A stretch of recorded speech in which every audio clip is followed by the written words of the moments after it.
আসুন আল্লাহকে স্মরণ করি। আজ আমরা এমন একটি আধ্যাত্মিক কাহিনী নিয়ে এসেছি যেখানে আপনারা জানতে পারবেন আল্লাহর ওলি কিভাবে হওয়া যায়, কিভাবে একজন সত্য অনুসারী আদব, ইখলাস এবং সবরের মাধ্যমে নিজেকে এতটাই পবিত্র করে নেয় যে আল্লাহর নৈকট্য তার নসিব হয়ে যায়। আপনার হৃদয় যদি সত্য পথ চায় তবে এই কাহিনীটি শেষ পর্যন্ত অবশ্যই শুনুন, কারণ এর মধ্যেই লুকিয়ে আছে সেই রহস্য যা আপনার জীবন বদলে দিতে পারে। শহরের এমন এক কোণে যেখানে আলো তার পথ ভুলে যেত, সেখানে এক যুবক নিজের যৌবনের জোশে মত্ত হয়ে ঘুরে বেড়াত। তার নাম ছিল ফয়সাল। মসজিদের চৌকাঠ থেকেও সে দূরে থাকত। দুনিয়ার চাকচিক্য, সম্পদের নেশা আর নিজের বুদ্ধির অহংকারই ছিল তার আসল পরিচয়। তার চোখে স্বপ্ন ছিল ঠিকই, কিন্তু সেই স্বপ্নে না ছিল আত্মার তৃপ্তি, না ছিল মনের শান্তি। এক সন্ধ্যায় বাতাসে যখন অদ্ভুত শীতলতা মিশেছিল, ফয়সাল একা এক নির্জন পথে হাঁটছিল। তখনই তার নজর পড়ে এক বৃদ্ধের ওপর। বৃদ্ধ রাস্তার ধারে ছেঁড়া পোশাকে বসেছিলেন, হাতে একটি সাধারণ কাঠের লাঠি, তার মুখে প্রশান্তির হাসি। ফয়সাল অবজ্ঞা করে সামনে এগিয়ে গেল।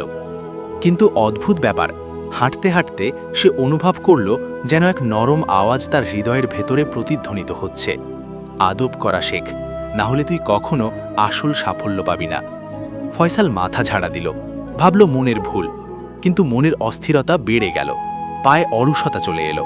সে পেছন ফিরে তাকালো, দেখল বৃদ্ধ সেখানেই বসে হাসি মুখে তার দিকেই তাকিয়ে আছেন, যেন তিনি জানতেন ফয়সাল তাকেই মনে করেছে।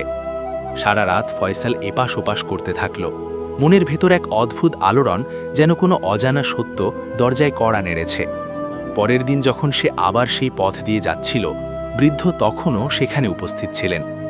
বৃদ্ধ দৃষ্টি তুললেন এবং অত্যন্ত আদবের সাথে সালাম দিলেন, আসসালামু আলাইকুম বেটা। ফয়সাল ইতস্তত করে জবাব দিল, ওয়ালাইকুম আসসালাম। এরপর না বুঝেই সে তার কাছে বসে পড়ল। হয়তো মনের গহীনে কোনো পুরনো তৃষ্ণা ছিল যা এখন জবাব খুঁজছিল।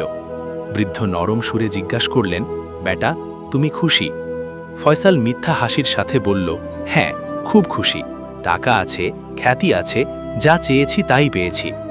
বৃদ্ধ গভীর দৃষ্টিতে তার চোখের দিকে তাকালেন এবং বললেন, মনের শান্তিও কি পেয়েছ? ফয়সাল চমকে গেল। সে জবাব দিতে পারল না, তার মুখে কুলুপ পড়ল। বৃদ্ধ ধীর গলায় বললেন, সম্পদ দিয়ে ঘর তৈরি হয়, হৃদয় নয়। খ্যাতি দিয়ে নাম উজ্জ্বল হয়, আত্মা নয়। যারা মনে সত্য নয় তারা আসল সম্পদশালী নয়। ফয়সাল ঘামতে শুরু করল। সে এতদিন নিজের থেকে পালাতো, কিন্তু এখন তাকে নিজের মুখোমুখি হতে হচ্ছিল। বৃদ্ধ তার কাঠের লাঠি দিয়ে মাটিতে একটি বৃত্ত আঁকলেন এবং বললেন, এটি তোমার দুনিয়া। এর ভেতরে যা কিছু আছে তা নশ্বর, কিন্তু এর বাইরে আরও একটি জগৎ আছে, আত্মার জগৎ। সেখানে পৌঁছানোর জন্য আদব প্রয়োজন, আখলাক প্রয়োজন এবং সবকিছুর ওপরে একটি সত্য হৃদয় প্রয়োজন। ফয়সাল প্রশ্ন করল, কেমন আদব, কেমন শিক্ষা?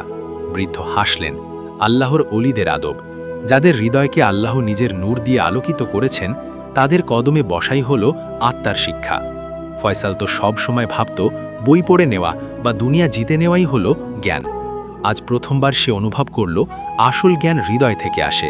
বিনয় আর আদব ছাড়া জ্ঞান পূর্ণ হয় না।